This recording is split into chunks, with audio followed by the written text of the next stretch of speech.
எல்லாருக்கும் வணக்கம். இன்னைக்கு வந்து வெள்ளிக்கிழமை அச்சய தீதி. ரொம்ப நல்ல நாள். அவங்க காசு பணம் இருந்தா போய் தங்கம் வெள்ளி எதுவும் எடுத்துடுவாங்க. அப்படி இல்லைன்னா எது இல்லைன்னா நீங்க கவலையப்படாதீங்க. நம்ம கடையில் போய் உப்பு சக்கரை இந்த மாதிரி பால் இப்படி மாதிரி வாங்கி வந்து வீட்டுக்கு சாமி படத்தை வச்சு நம்ம சாமி கும்பிட்டாவே அதே நமக்கு கோடி புண்ணியம் நம்ம கிடைக்கும். நான் வந்து காலையில போய் உப்பு சக்கரெல்லாம் வாங்கி வந்துட்டேன். இப்போ வந்து சாமி விளக்கெல்லாம் விளக்கி இன்னைக்கு வந்து சாமி தான் கூப்பிட போகிறோம். காலையில் 5 மணிக்கு வந்துச்சு. வீட்டெல்லாம் கிளீன் பண்ணி எல்லாமே வேலை முடிஞ்சுது. இப்போ வந்து நம்ம சாமி விளக்கு விளக்கி இப்போ சாமி கும்பிட போகிறோம். உப்பு பருப்பெல்லாம் எடுத்து வச்சு சாமி கும்பிட போகிறேன். அதுக்கு மேலே வந்து நான் இன்றைக்கி பாயசம் செய்வேன். நீங்கள் முழுசாக அந்த வீடியோ பாருங்கள். இன்றைக்கி நாங்கள் என்னென்ன செய்கிறோம், இன்றைக்கி என்னென்ன தானம் பண்ணுறோன்னு இதெல்லாம் நாங்கள் வீடியோ போடுவோம். முழுசாக பற்றி நீங்கள் தெரிஞ்சுக்கங்க.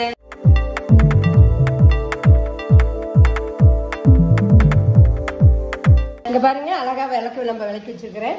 இதுக்கு வந்து நம்ம வந்து பெரிய கஷ்டமே இல்லை. நம்ம வீட்டில் எலுமிச்சம் சாமி படத்தில் வச்சுருந்தா அந்த பழத்தை கூட நம்ம எடுத்து அறுத்து நம்ம உப்பு கொஞ்சம் தடவி வச்சு விளக்குனா பளிச்சுன்னு ஆயிரும்.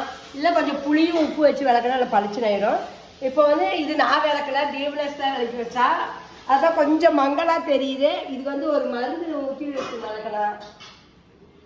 இந்த இது விளக்குற மருந்து இதெல்லாம் நமக்கு செட் ஆகாது. நமக்கு வந்து கை வந்த கலை வந்து நம்ம புளிக்கு இது கரைச்சோம்னா அந்த புளிச்சக்கையோ போட்டு கொஞ்சம் உப்பு போட்டு தேய்ச்சி விட பளிச்சுன்னு வெள்ளையிரும். இல்லை காஞ்ச எலுமிச்சு வளர்க்குறோம், அதை கொஞ்சம் உப்பு வச்சு விளக்குங்க. எவ்வளோ பழப்பழம்னு ஆயிரும் தெரியுங்களா? நம்ம பூஜை பொருள்லாம் அது மாதிரி விளக்கி வச்சு நல்லா விளக்கி எடுத்துனா சூப்பராக இருக்கும். வாங்க செய்யலை, வாங்க என்னென்ன சேர்ந்து பார்க்கலாம் வாங்க. இங்கே வந்து தட்டெல்லாம் விளக்கிச்சு வச்சு எல்லாமே நீட்டாக இருக்குது. இது வந்து உப்பு போடுற ஜாடி. இது ஒரு கழுவிக்கலாம். இன்னைக்கு பழைய உப்பு இருந்தது எடுத்துட்டு நான் புது உப்பாக பண்ணி வைக்கிறேன். இது வந்து ஜீவித வச்ச குழம்பு தான். சூப்பராக நல்லா இருக்குது. கொஞ்சம் காரம் சூப்புது, அருமையாக இருக்குது, நல்லா இருக்குது. கொஞ்சம் உப்பு தான் கொஞ்சம் பத்தலாம், மற்றபடி எல்லாம் இருக்குது. போதும் பாருங்க. இன்னைக்கு நம்ம வீட்டில் அச்சய தீதி முன்னிட்டு இன்னைக்கு வந்து நம்ம வீட்டில் வந்து பருப்பு சாம்பார் தான். கேரட்டு, பீன்ஸு, முருங்காய் எல்லாம் போட்டு சாம்பார். உருளைக்கிழங்கு இது வெள்ளங்காய் பொரியல், உருளைக்காய் பொரியல். இன்னைக்கு வந்து சமையல் வந்து ஏன் சமையல் இல்லை. இன்னைக்கு வந்து மேலே தான் நான் எல்லாம் செஞ்சேன். இன்னைக்கு சமையல் பூரா ஜீவிதா சமையல் தான். ஜீவிதா தான் செஞ்சேன். அப்படி குழம்பு வச்சாச்சு, சாப்பாடு வச்சாச்சு, பிள்ளைங்க வந்துடுது. அடுத்து ரசம் வைப்பாங்க. அடுத்து நான் போய் சாமி படத்துக்கிட்டு தான் நான் ரெடி பண்ணி இன்னைக்கு போய் சாமி கும்பிட போகிறேன். இதான் டேஸ்ட்டு பார்க்க சொன்னால் சூப்பராக நல்லா இருக்குது. டேஸ்ட் அருமையாக இருக்குது. சரி, பிள்ளைங்க கொஞ்சம் வேகிட்டு கடை கொஞ்சோண்டு மட்டும் எண்ணெய் ஊற்றி அதே வடகம் இருக்குது. கொஞ்சம் கடலூர் மாதிரி போட்டு வடகத்தை போட்டு தாளிச்சு எடுத்து. சரி, எனக்கு வேலையில் முடிஞ்சது. நான் வேலையில் நான் பார்த்துக்கிறேன். நீ போய் மலர் சீக்கிரம் குளிச்சுட்டு வா. வந்து நமக்காக தான் வெயிட் பண்ணிட்டு இருக்காங்க. அதுக்குள்ள வந்து ஒரு சின்னதாக ஒரு பாத்தை போட்டு போயிடலாம். இப்போ வந்து நான் குளிக்கிறதுக்கு வந்து இப்போ புதுசாக வந்து 2 சோப் வாங்கியிருக்கோம். உங்களுக்கே எல்லாத்துக்கும் தெரியும், நம்ம வீட்டில் மேக்ஸிமம் எல்லாமே மாமா எர்த் ப்ராடக்ட் தான் யூஸ் பண்ணியிருக்கோம். ஏன்னு பார்த்தோம்னா இது வந்து சேஃப் சர்டிஃபைடு. ஸோ அதனால தான் வந்து யூஸ் பண்ணிட்டு இருக்கோம். இப்போ என்னென்ன ப்ராடக்ட் வாங்கியிருக்கேன்னு பார்த்தோம்னா மாமா எர்த்லேருந்து விட்டமின் சி மாய்ஸ்சரைசிங் லோஷன் சோப்பும், இன்னொன்று என்ன வாங்கியிருக்கோம்னு பார்த்தோம்னா மாமா எர்த்தோடைய அப்டைன் மாய்ஸ்சரைசர் லோஷன் சோப்பும் தான் வாங்கியிருக்கோம். இது ரெண்டுமே வந்து சூப்பரான சோப்பு. இதில் வந்து சந்தனமும் மஞ்சளும் இருக்கிறதுனால நம்மளுடைய ஸ்கின்னை வந்து நல்லா இலுமினேட் பண்ணி கொடுக்கும். எப்பயுமே வந்து ஸ்கின்னை வந்து ட்ரை ஆகாமல் பாதுகாக்கும். இந்த விட்டமின் சி சோப்பில் வந்து என்னென்ன இருக்குன்னு பார்த்தோம்னா விட்டமின் சியும் ஹனியும் இருக்கிறதுனால நம்ம ஸ்கின்னை வந்து நல்லா க்ளோவாக சூப்பராக வச்சுக்கும். அது மட்டும் இல்லாமல் இது எல்லாமே வந்து made certified soap, dermatological testing soap தான். ஸோ அதனால் வந்து எந்த ஒரு பயமே இல்லாமல் நம்ம தைரியமாக யூஸ் பண்ணலாம். இது இதை நம்ம யூஸ் பண்ணுறது மூலியமாக வந்துட்டு நம்ம ஸ்கின்னை வந்து ட்ரை ஆகாமல் சேஃபாக வச்சுக்கலாம். உங்களுக்கு வந்து அதை நான் வந்து லைவாக டெஸ்ட் பண்ணி காமிக்கணுன்னே ஒரு எக்யூப்மெண்ட் வாங்கியிருக்கேன். இதுதான் அந்த எக்யூப்மெண்ட்டு. இந்த எக்யூப்மெண்ட் வந்து நம்ம ஸ்கின்னில் வந்து வச்சு காமிச்சோம்னா அந்த க்ரீன் கலர் ஸ்மைலி எமர்ஜ் வந்துச்சுன்னா நம்ம ஸ்கின் வந்து நல்லா மாய்ஸ்சரைசராக இருக்குது அப்படின்னு அர்த்தம். இதுவே ரெட் கலர் வந்துச்சுன்னா ட்ரையாக இருக்குது அப்படின்னு அர்த்தம். ஸோ நீங்களும் இந்த ப்ராடக்ட் வாங்கணும்னு நினச்சிங்கன்னா அமேசான், ஃப்ளிப்கார்ட், நைக்கா இந்த மாதிரி எல்லா விதமான வெப்சைட்லையுமே கிடைக்குது. மாமா எர்த்தோடைய வெப்சைட்லையும் இருக்குது. அது மட்டும் இல்லாமல் ஆஃப்லைன் ஸ்டோர்ஸ்லையுமே அவைலபிளாக இருக்கு. நம்மளுடைய ப்ரோமோ கோட் யூஸ் பண்ணீங்கன்னா உங்களுக்கு வந்து 20% வரைக்குமே டிஸ்கவுண்ட் அவைலபிளாக கிடைக்கும். மாமா எர்த் நம்ம வாங்குற ஒவ்வொரு ப்ராடக்ட்டுக்குமே நம்ம சார்பாக வந்து ட்ரீ பிளான் பண்ணிட்டு இருக்காங்க.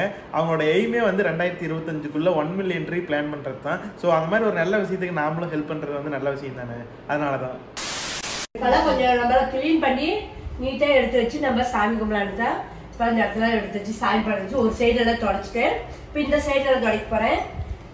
எவ்வளவு தூசு இருக்கு பாருங்க, நல்லா தூசா இருக்குது. சில தொடச்சிடலாம். தட்டமா இருக்குது, தட்டெல்லாம் புதுசா இருக்கு. புது ஜீவிதா கொடுத்தாட்டுந்தா இவங்க அப்படியே வச்சுட்டாங்க. இந்த பூஜை பொருளோட கொடுத்தாங்க. ஜீவிதா பூஜை பொருள் கோயில் பொருள் பொறுத்து எடுத்து வைக்கவே இல்லை. இதுலேயும் சரி தட்டு இருந்தது.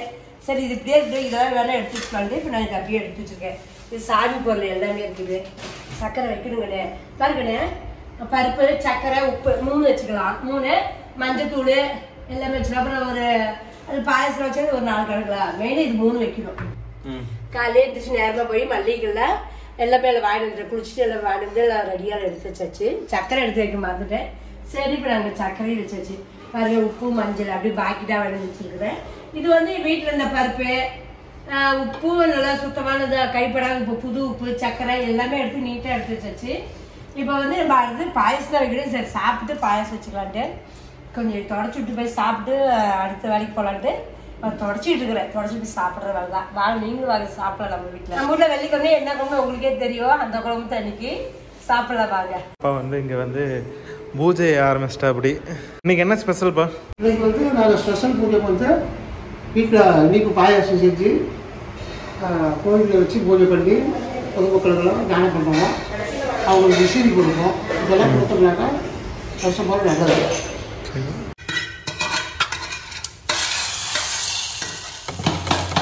தக்காளி எப்படிங்க அரிஞ்சு போட்டுக்கலாமா இல்ல அரைச்சு கெட்டியா இருக்குதுன்னு கரைக்க முடியுமா? தக்காளி வந்து ரசத்துக்குன்னா கொஞ்சம் நேரம் கரிஞ்ச பழமா எடுத்து கரைச்சோம்னா கொஞ்சம் ஈஸியா நமக்கு ஒரு அதுக்கு கரிஞ்சு தான் பாக்குறது. பெரிய குதிரை தான் கரைக்க முடியும். சின்ன குதிரை எப்படி கரைக்கும்? அப்படியே நசுக்கிறது. பாருங்க, நம்ம வந்து உப்பு பருப்பு இதெல்லாம் நம்ம வச்சுக்கலாம். இப்போ வந்து உப்பு எடுத்து போயிட்டு அப்படியே வந்து நான் பருப்பு வந்து ஒரு கப் எடுத்துக்கிறேன். பாருங்களேன், பருப்பு என்ன பருப்பு கொண்டு போனோம்? துவரம் பருப்பு தாங்க. பச்சை பருப்புலாம் கொண்டு போகிறோம். பச்சை பயிறு மாதிரி துவரம் பருப்பு. சுண்டல் சுண்டல் சுண்டெல்லாம் சாமிக்காக துவரம் பருப்புனா ஈஸியா குழம்பு பார்த்தியா? சாமிக்கே துவரம் பருப்பு தான் பிடிக்கும். உனக்கு தான் பிடிக்க மாட்டேங்குது. உப்பு கொண்டு போய் வச்சாச்சு. இப்போ துவரம் பருப்பு அது வந்து பாயசம் காய்ச்சி வச்சா 3 பொருள் ஆச்சு.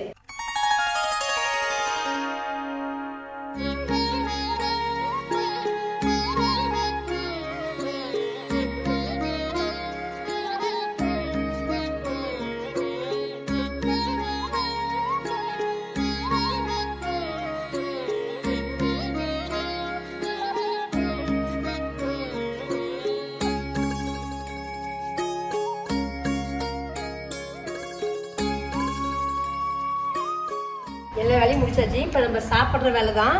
இப்போ சாப்பாடுக்கு உள்ள போந்தாச்சு. இப்போ சாப்பிட்டு கூட எப்படி சார் எனக்கு வந்து சோறே நம்ம பிடிக்கும். காய் இருக்கு, காய் போட்டுக்கலாம்.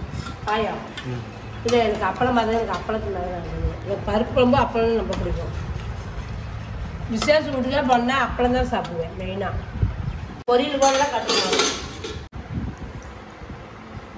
நல்லா இருக்கும். சோறு ஒரு கடி, அப்பளம் ஒரு கடி.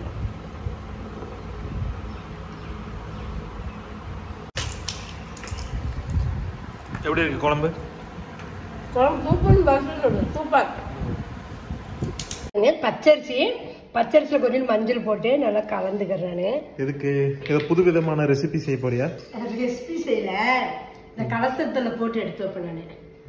அழகா கலசு மாதிரி அந்த காசு அப்பா அதில் போட்டு வச்சுருந்தாங்க. சரி, அந்த காசை நம்ம எடுக்கக்கூடாது. இந்த காசு அப்படியே எடுத்து நம்ம இதில் அரிசி போட்டுக்கலாம். நம்மள நிறைஞ்சி இல்லை இருக்குன்னு நம்ம நிறக்க போட்டு வச்சுக்கலாம். இதில் வந்து ஏலக்காய் போட்டுக்கலாம் வாசத்துக்கு. ஏலக்காய் என்ன பாயாசமாமா ஆக போற? வாசத்துக்கு வீடு வாசமா இருக்கணும். அதை போட்டு வைக்கணும். நீ பாரு, பட்டை இந்த பிரியாணி நட்சத்திரம் இதெல்லாம் தனியா போட்டு அப்படின்னு எடுத்து நான் மேலே இப்போ வாசமா இங்கதான் எடுத்து வைக்கவே இல்லை. பாருங்க, நல்லா வாசமான ஏலக்காய் எடுத்துக்குவோம். ஏலக்காயே வாசம்தான். 3 ஏலக்காய் போடுவோம். 3 ஏலக்காய் போட்டுக்கலாம். இல்லை இது எங்க வைப்பேன்? எங்க வைக்கிறதுக்கு? சாமி பட்டுருக்குங்க. இதெல்லாம் வாசமான பொருள், சாமிக்கு ஏற்ற பொருள். சாமி நம்ம ஏற்றுப்போம் மனமா இருந்தா. சரி, இது எல்லாமே பச்சைக்கல் புறம் இது எல்லாமே நான் போட்டு இதை எடுத்து உள்ள சாமி பாட்டு வச்சுக்கோம். இதுக்கு அழகா முக்காளி இது வந்து ஸ்டேண்டு மாதிரி கலசத்துக்கு இப்படி வச்சுக்குவோம். கீழே இருக்கிறதாம மேல வரும். எது கீழே இருக்கிறது? அத கீழே வச்சுக்கிறதா மேல வரும். அந்த இது இருக்குல்ல பூ மாதிரி, கீழ் சொம்புக்கு மேல வைக்கணும். சொம்புக்கு இப்படி வைக்கணுமா? ஆமா. அட சாரி, இதுதான் கலசம். உனக்கு இந்த மூளை தேர்வு, இந்த மூளையும் எப்படி சாரி அதான் என்னடா கலசத்துக்கு வச்சுட்டு சொம்பு உழுந்துதேன்னு பார்த்தேன். Okay okay okay. A few moments later. சாப்பாடு செஞ்சு சாப்பிட்டு முடிச்சுட்டு கொஞ்ச நேரம் ரெஸ்ட் எடுத்துச்சு. படுத்து வந்து பாயசம் வச்சலான்னு மணி 12 ஆயிடுச்சு. அப்போ வந்து 1 2 மணிக்குள்ள கொடுக்கலாம் நல்ல நேரம் அப்படின்னாரு. அதான் சரி, நம்ம பாயசம் காய்ச்சி வச்சுருக்கோம். கொஞ்சம் நேரம் ஆரம்பிச்சுன்னா எடுத்து எல்லாத்துக்கும் கொடுக்க சௌகரியமாக இருக்குது. இப்போ பாயசம் நல்லா வச்சு தண்ணி ஒரு 2 சொம்பு ஊற்றி சவரிசி வாங்க போட்டுருவோம். இப்போ நம்ம வீட்டுக்கு வந்து ஃபுல்லாக எலக்ட்ரிஷியன் ஒர்க்கு ப்ளஸ் இந்த முன்னாடி ஸ்லாப்பிங் போடுறது எல்லா ஒர்க்குமே அப்படியே போயிட்டுருக்கு. லாஸ்ட்டு 1 வீக்காக வந்துட்டு ஒர்க் நல்லா போயிட்டுருக்கு. நம்ம பெரிய விண்டோக்கு வந்துட்டு பெரிய கர்டன் வச்சுருக்கோம். ஸோ இப்போதைக்கு நம்ம வீட்டில் ஒரு ஸ்க்ரீன் ஒரு கர்டன் தான் இருக்குன்னு இப்போதைக்கு போட்டிருக்கோம். ஸோ இன்னொன்று ஆர்டர் பண்ணிவிட்டு அதுக்கப்புறம் எப்படி இருக்குன்னு நான் உங்களுக்கு காமிக்கிறேன். அரிசி நல்லா கழுவிக்கலாம். ஒரு கழுவி அரிசி போட்டுக்குவோம். கழுவி வச்சு இப்போ அரிசி போட்டுக்கலாம். ஏன்னா கல்லுக்கு தெரியல அரிசி போட்டுக்கலாம். தண்ணி வந்து நல்லா பெரிய சொம்பில் 2 சொம்பு தண்ணி எடுத்து வச்சுருக்கோங்க. ஏன்னா தண்ணி இன்னும் கொஞ்சம் வேணும். நம்ம தண்ணி இருந்தால் பொங்கி கீழே போயிடும். அதனால் இப்போ தண்ணி வந்து கம்மியாக தான் வச்சுருக்கேன். அப்புறமா சர்க்கரை போடும் போது அப்புறம் நான் கொஞ்சம் தண்ணி சேர்த்துக்கிறேன். இன்னொரு சொம்பு தண்ணி ஊற்றிக்குவேன். நான் வந்து நான் ஒரு 150 கிராம் சவரிசி வேணும். என்ன பாயசத்துக்குன்னே இருக்கிற சவரிசி? ஆமாம், இது பாயசம்னு விற்கிறது தனியாக சவரிசி இருக்குது. நம்ம இட்லிக்கு தனியாக வேணும், அது வேறு மாவு சவரிசி அது தனியாக இருக்குது. இது வந்து பாயசம் சவரிசி. நம்ம வீட்டில் அங்கே வீட்டில் வேலை நடக்கிறனால டருன்னு சத்தம் தான் கேட்டுட்டு இருக்குது. கரெக்டாக நிறுத்திட்டாங்க. அதை இப்போ நான் பேசிக்கிட்டு இருக்கிறேன். ஸ்க்ரீன் போட்டுக்கிட்டாங்க. இது ஒரு மூடி வச்சு ஒரு 4 சவுண்ட் 5 சவுண்ட் உள்ள. ஏன்னா நல்லா வேகணும். அதான் ஒரு 4 சவுண்ட் விட்டுக்கலாம். A few moments later. தொட்டி வந்து இல்ல அவங்க வந்து உள்ளுக்குள்ளாரையே தொட்டி மாதிரி வச்சிடலாமா? Okay okay.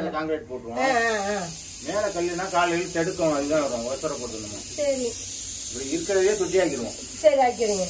எப்படி எனக்கு தெரியும். ஓகேவா? நல்லா எப்படி தம்பி நல்லா இருக்குமா? அவங்க என்ன சொல்றாங்கன்னா அதாங்கண்ணே உயரமா வச்சா இடிக்கும் அப்படிங்கிறாங்க. அதை வந்து இதுல இருந்து 2 இன்ச் மூட்டை கீழே இறக்கி சொல்றாங்க. நம்ம வந்து உள்ள இறங்கி ஏதாவது என்ன கழுவிக்கலாம். சரிங்கண்ணா, நீங்க அப்படியே வைங்க. ஓகே. எங்களை பத்தியில கல்லு ஒண்ணு ஆமல உங்களுக்கு தெரியும். ஆமா ஆமா, அதுதான். சரி சரிங்கண்ணா. இதெல்லாம் இப்ப இருக்க சம்ம அப்படியே இருந்துக்கும். சரி ஓகே. தண்ணி போயிடும். அதான் பண்ணி போட்டுருவோம். இதுக்கு அப்படியே தொட்டி ஆக்கிடுவோம். சரி சரி ஓகே ஓகே. போதும். நீங்க சொல்றதா இல்லைன்னா நாங்க சரிங்கண்ணா. இப்ப சவரிசி எல்லாம் வெந்துருச்சுங்க. ஒரு 7 விசில் வந்துச்சு. அதுக்குள்ள அங்க வெளியே வேலை செய்யறாங்க போய் வேடிக்கை பார்க்க போயிருந்தோம். நல்லா சவுண்ட் எல்லாம் வந்துருச்சு. சவரிசி வந்துச்சு பாருங்க, சூப்பரா நல்லா வெந்துருச்சு. சவரிசி இருக்கிறதே தெரியல. ஆமா, குட்டி சவரிசின்னு அப்படிதான் இருக்கும். இதுக்கு இன்னும் பெரிய சவரிசி இருக்குது. அது போட்டா பெருசா தெரியும். அதோட இது டேஸ்ட் நல்லா இருக்கும். அதாவது இது கொடுக்குறது மறுபடியும் படுப்பத்தை வச்சு இந்த சேமியா போடுங்க. சேமியா பாருங்க, ஒரு பாயிண்ட் வச்சு வாங்கி வச்சுருவேன். சேமியா போட்டு போறேன். வறுத்த சேமியா பாருங்களேன், உங்களுக்கே தெரியும். நல்லா வறுத்த சேமியா உடைச்சு போட்டுக்கணும். உடைச்சுக்கணும். சரி, இப்போ போடுறேன். அவ்வளோதானா? வேற எதுவும் தேவையில்ல. இதுக்கு சர்க்கரை போடணும், ஏலக்காய் போடணும். தேவையில்லை சர்க்கரையே நம்ம இருக்கு. நான் வந்து ஏலக்காய் வந்து ஒரு 15 ஏலக்காய் ஆட்டம் நான் இல்லை 10 ஏலக்காய் போட்டு கொஞ்சம் சர்க்கரை போட்டு மிக்சியில் போட்டு அரைச்சிக்கிட்டேன். ஏன்னா இடிச்சு போட்டாலும் அப்படி ஏலக்காயாக இருக்கும் முழுசா. ஆனால் மிக்சியில் போட்டு ஓட்டிட்டோம்னா நம்ம நைஸாயிருன்னு கொஞ்சம் சர்க்கரை போட்டே ஓட்டிக்கிட்டேன். நான் பால் பாருங்க, 1/2 லிட்டர் பால் வாங்கி காய்ச்சி எடுத்து வச்சுருக்கிறேன். அந்த பால் 1/2 லிட்டர் பாலையும் சேர்த்துட்டேன். பால் ஊற்றியாச்சு. இன்னும் இது கூட சர்க்கரை போட்டேன். நம்ம கெட்டே இருக்கு. இல்லை கொஞ்சம் தண்ணி கலந்துக்கலாம். சர்க்கரை வந்து ஒரு 1/2 கிளாஸ் சர்க்கரை போட்டுக்கலாம். அப்போதான் அது இனிப்பாக இருக்கும். சேர்த்துக்கலாம் பாருங்க. பாயாசம் ரெடி. இன்னும் முந்திரி திராட்சை வந்து நெய்யில் அப்படியே வறுத்து போட்டோம்னா பாயாசம் ரெடிங்க. ரொம்ப சுலபமானது தான். நம்ம ஈஸியாக டக்குன்னு செஞ்சிடலாம். ஒரு கொதி வட்டு நல்லா கொதிச்சு வந்தாடி அது பாட்டுக்கு கொதிக்கிட்டோம். நான் வந்து பாருங்க முந்திரி திராட்சை எடுத்து வச்சுருக்கேன். வந்து நெய் ஊற்றி தாளிச்சு எடுத்து போட்டுப்பாரு. திராட்சை வீட்டில் நாமளே செஞ்சுக்கலாம். இது நான் செஞ்சுட்டேன்டா. அப்படியா? நம்ம செஞ்சு திராட்சை தான். நெய்யோட கொஞ்சம் நெய்யோட ஒரு 5 நிமிஷம் தான் போதும் சாமி. 5 நிமிஷம். இந்த சேமியா வேவறது தான். இந்த சேமியா சீக்கிரம் வெந்துடும். சேமியா வந்தால் கொஞ்சம் ரெடி. இன்னும் கொஞ்சம் வேகணும் சேமியா. ஒரு 5 நிமிஷம் ஓகே. பயத்தில் பாருங்க. முத நம்ம சாமிக்கு வச்சப்படாது. சாமிக்கு எடுத்து வச்சிருவோம். என்ன சார் சாமிக்கு கொண்டு வச்சுருக்கோம். இன்னும் சாமிக்கு தான் ரெடியாச்சு. இப்போ எல்லாத்துக்கும் ஊற்றி நம்ம கொடுக்கறதா வேலை. அதுக்குள்ள கோயிலுக்கு போகலாம் அப்படின்ட்டு கோயிலுக்கு போயிட்டு வராங்க. பாயசம் எல்லாமே ரெடி ஆயிடுச்சு. பக்கத்தில் இருக்கிற கோயிலில் போயிட்டு சாமி கிட்ட வச்சுட்டு அதுக்கப்புறம் இங்கே வந்து எல்லாத்தையும் கொடுக்கலாம்.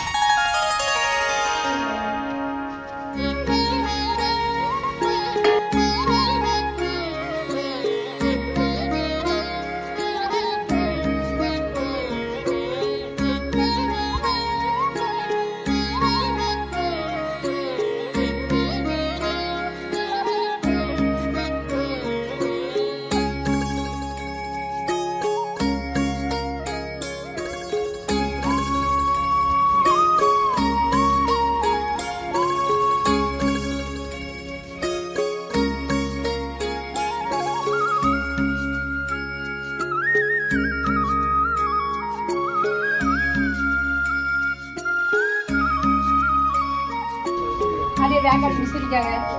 குடிச்சு பார்த்துட்டு எப்படி இருக்குன்னு சொல்லுங்க. விசிறி பாயாசம். வேக்காடு அடி விசிறிக்கிட்டே பாயாசம் குடிங்க.